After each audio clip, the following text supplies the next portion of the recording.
Hello, friends. This is Akul Mac Live, and I am Chandrakant.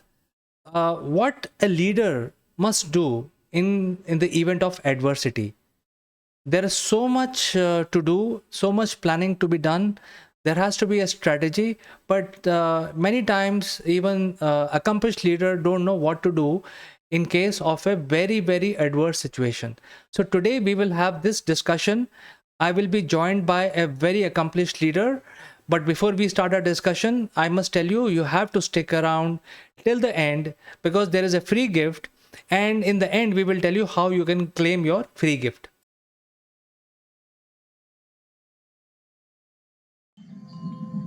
Welcome back, friends. Let me introduce our guest today. Her name is Aparna Ranadive, and she joins us from Mumbai. She is a very senior person from the industry, and she wears multiple hats. Many times she has to change different hats, and she has to go through various leadership roles. So today we will have a discussion about leadership. So without further ado, let me invite Aparna ji to the show.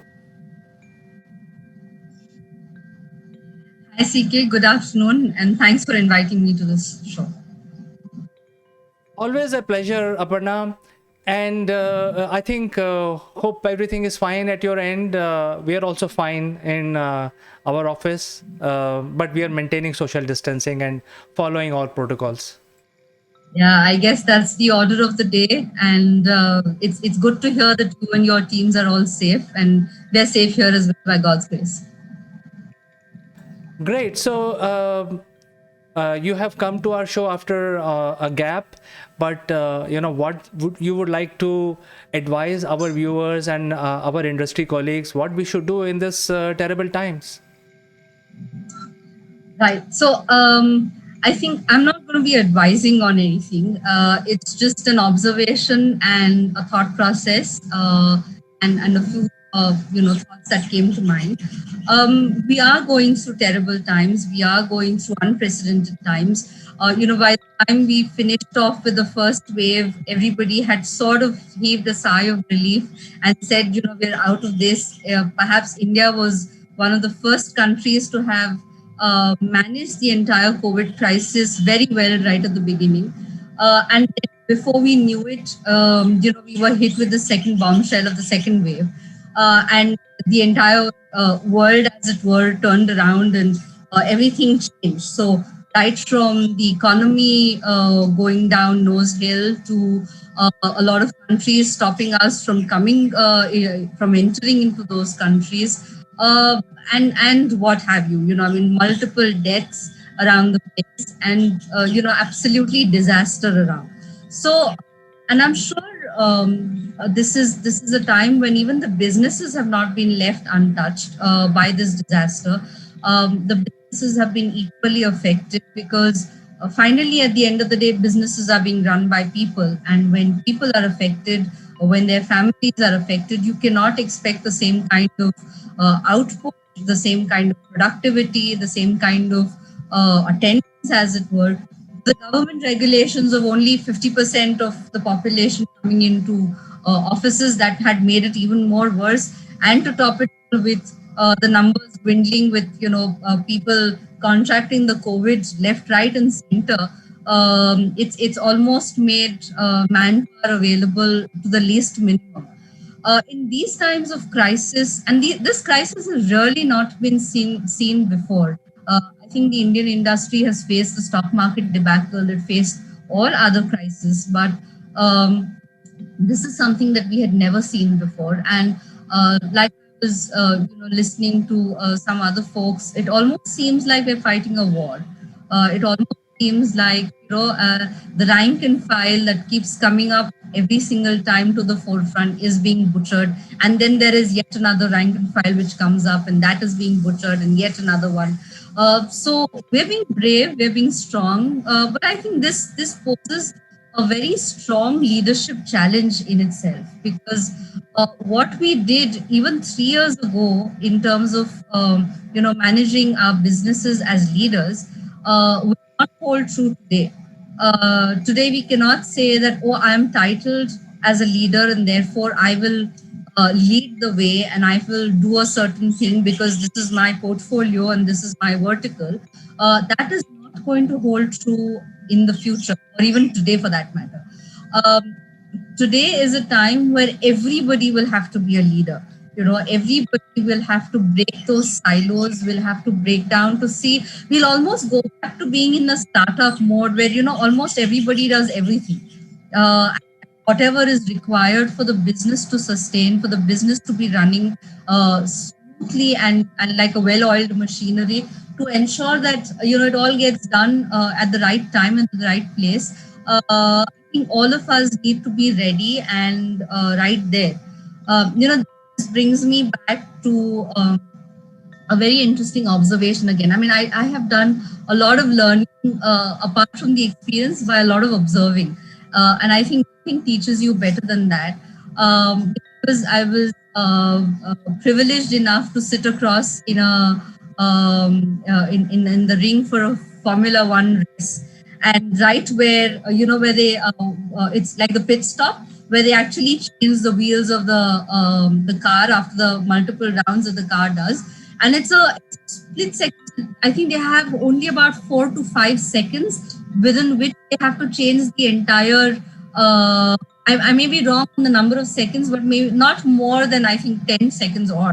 And it's only in that time that they need to change all the four wheels of the car so that the car is ready, and because there's so much of a g force acting on it, and the wear and tear of the tires is so bad that you cannot have the same tires on, and they keep changing it, and it's done with such precision and such efficiency and within those timelines that it took me thinking that I mean, if we had to take the same example back into our workforce and we said a certain tasks need to be done or a certain job needs to be completed with that kind of efficiency, at that point in time nobody says, oh, I'm supposed to be only changing the bolts, or I'm supposed to be, whereas of course the job description has been very well clearly defined that one changes the bolts and one changes the tire, but at the same time if somebody who's changing the tire falls sick or falls bad, the one who's changing the bolt is not going to sit there and wait and say, oh, somebody's changing the tires is not there,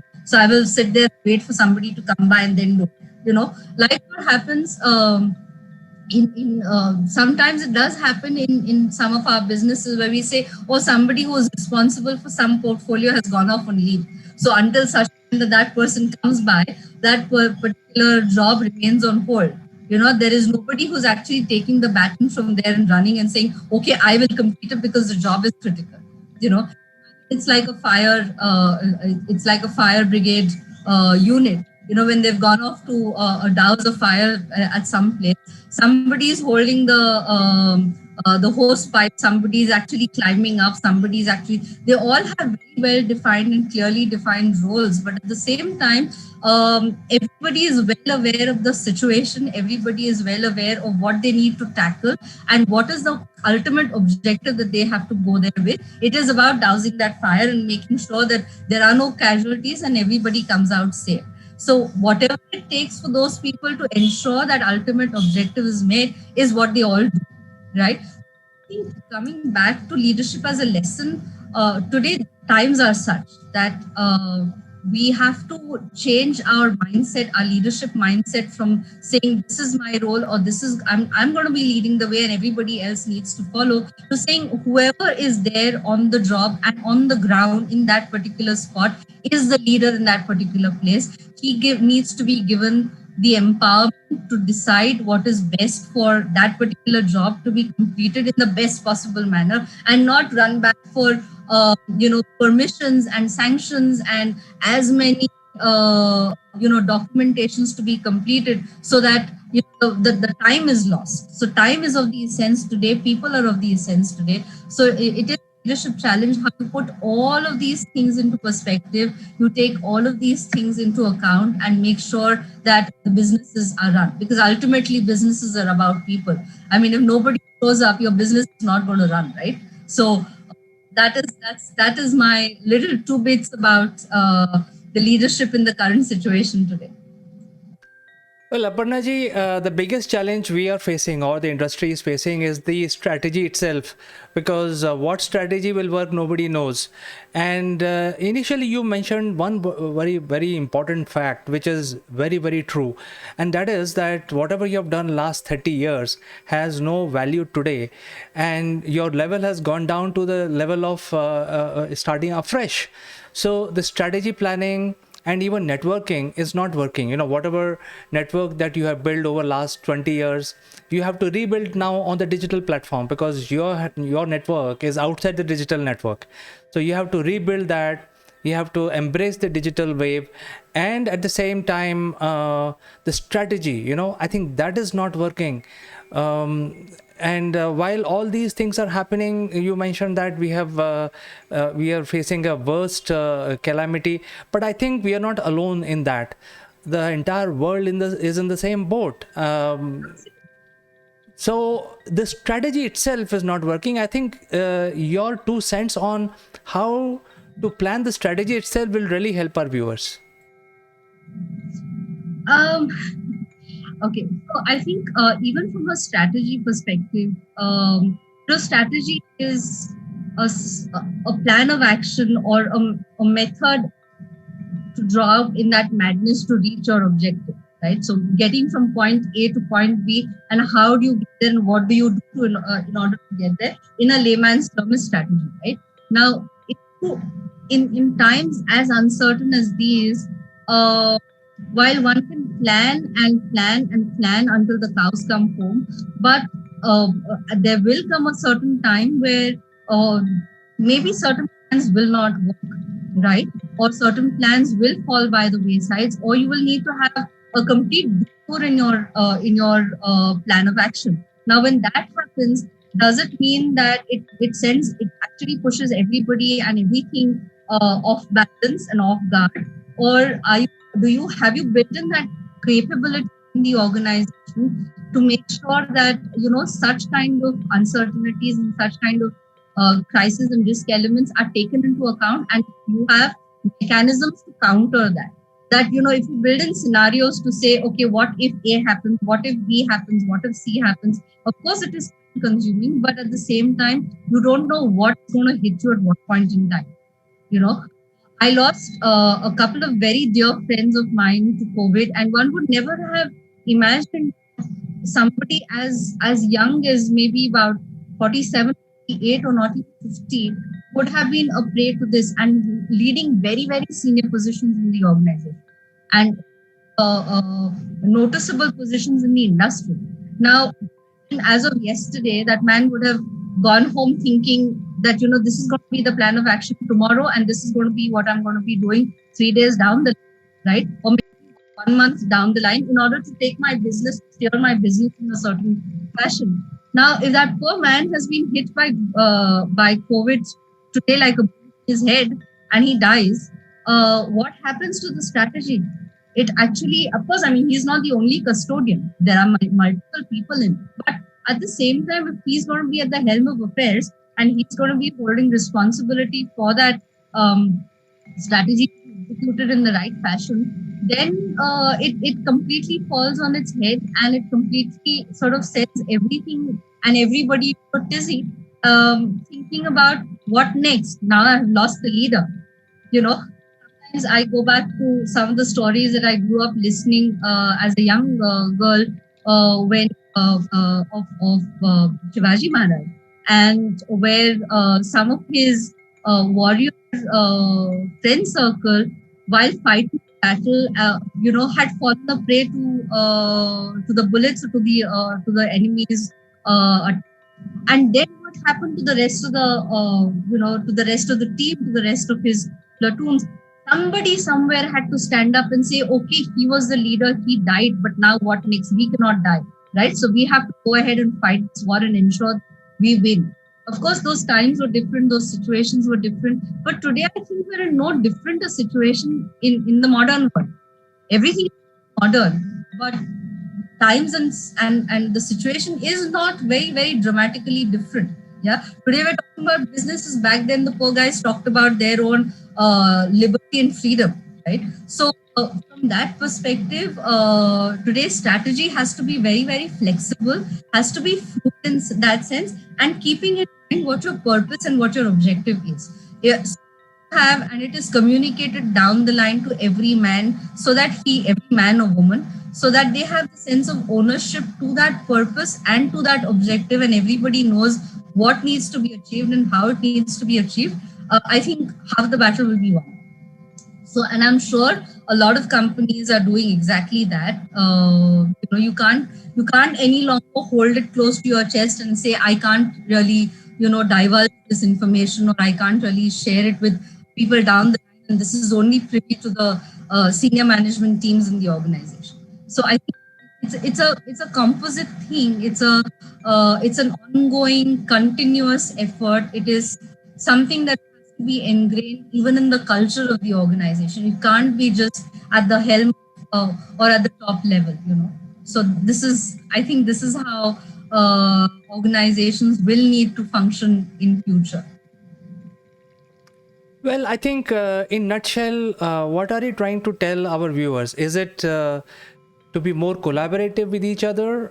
Because I think the cash flow is a big problem today. And you are asking us to basically prepare for all eventualities. So plan A, plan B, and plan C. And you are saying that, which one we need at what point in time, we don't know. So predictability of what strategy will work is very little knowledge on at this point in time. So what we should do, we should collaborate more with each other, or we should be independent. What we should do? I mean, I think a clarity from you will really help us. I always felt, whether it is today in this crisis or whether it is even otherwise, nothing succeeds like collaboration, right? If you ask for help, or if you seek partnership, or if you seek somebody's hand to hold while you're crossing a difficult path, I think it only adds to that, to the strength that you bring in terms of knowledge, whether it is in terms of experience or even in terms of resources. I'm listening to somebody, and that person said that Mike Tyson apparently said that you will not know what hit you until you actually get hit in your face. Until you really have that punch in your face, you will really not know what it feels like to be punched, right? So it's premature to sort of say that what is the best way forward. But I think nothing succeeds like collaboration has always been my way of thinking. And I've even as I was going through my own career as an HR professional, something that stuck on with me, which senior leaders taught me while I was growing through that, or mentored me, was that never think twice before asking for help. Never think about what somebody will think about you, what somebody will feel about you. But if you're going to be dying under that pressure and stress and doing a bad job, you'd rather ask for somebody's help. And I think the same holds true for businesses as well. That if you find that there are certain areas where you're not really strong on, and you see that strength can be brought in by somebody else, then what stops you from collaborating? All you possibly will have to do is perhaps share in the profit or share in the revenue that you make, but which is fine. At least the two of you together will reach that point, rather than one of you struggling and will not, maybe you not even reach there. So collaboration is definitely the way ahead. Fantastic. I think that is very good advice. And, from your point of view, because you work with so many multiple agencies and you have your own multiple companies, what is the most happening industry right now, or for this year, or maybe next year? Do you have any prediction on that? Unfortunately, no, I don't have a prediction, but I can possibly, based on some of the observations that I have, industries will perhaps have their nose above the water, if that's, if not really go down. So sometime back, I was doing a leadership workshop for a steel industry company. And when I'm saying sometime back, it was just like hardly about a month or 2 months ago, perhaps. I started off by, sort of learning and reading and understanding what the steel industry was going through, and did it really get impacted with COVID? Fortunately for them, they were not really impacted by COVID. So you have some industries which have not been impacted as badly as the rest. So obviously, some of the other companies have been. So, for example, I come from the media and entertainment sector. So if you look at the traditional form of media, so whether it is right from print to whether it is going to cinema theaters to all of these have been really dramatically affected, or even for that matter broadcasting to that extent, has been affected with the COVID crisis.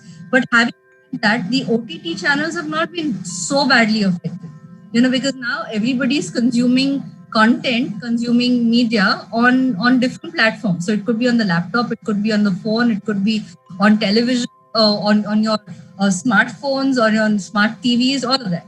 So that medium has not been so affected. Uh, Likewise, I don't think education will be affected so dramatically, because people still, of course, school education, so primary education or on the ground education has been affected because schools are closed. But again, if you corollary to that, the online education has taken off. So everybody who's gone off onto a digital medium has done pretty well in terms of riding the wave, because everybody's sitting at home. Whoever had thought that children will be sitting at home, even in the first and the second standard, and studying online? Nobody had even in their wildest dreams thought about that. But today that situation has come up. So schools are shut, but education is going on. The medium is very different. So it is exactly what has happened with the media industry.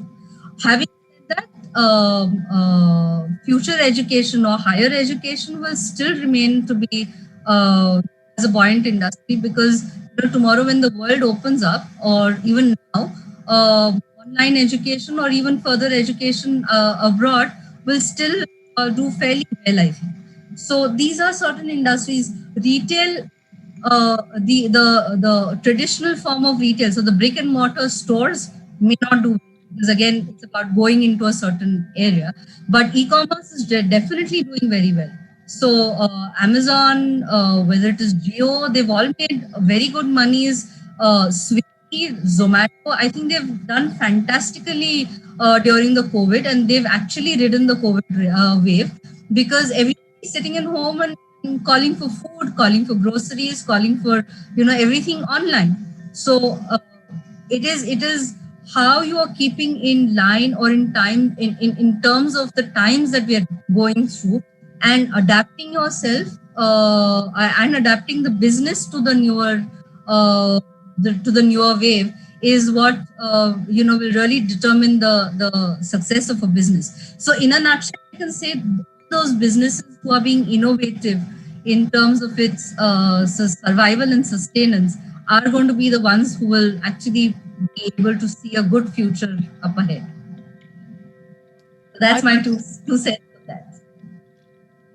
Well, I think it's also important to understand, how we can embrace the digital wave. I think is going to be here, and once we are completely migrated on digital platform, you mentioned education. I think there is still a lot of miles to cover, because the kind of experience students are getting, they are actually missing out the bond. Oh, So I think in fact, I missed out two other industries as well, or rather three other industries. One is a no-brainer that the healthcare industry will definitely do well, because they are the backbone for all that is happening, and how they will get people out of this crisis. So healthcare in every form, whether it is health tech or whether it is healthcare, I think those are industries which will do well. EduTech, like I said. The second one is because of this crisis, and because of the fact that everybody has gone so much online, has given a huge opportunity for for hackers to be around. And very recently we've seen about certain incidences which have caused even more chaos in that world. So therefore, cyber security becomes a huge area of development, of interest, of focus in the coming future, and so would AI. I think with the number of people reduced in from the, I will not say from the workforce directly, but having since businesses are going through this crisis and they have reduced the workforce as well, I think implementation of AI in the regular process, in the regular workforce, will definitely make a huge contribution going forward. So, I thought I suddenly remembered that these three are very, very critical and upcoming industries, and I should make a mention of those.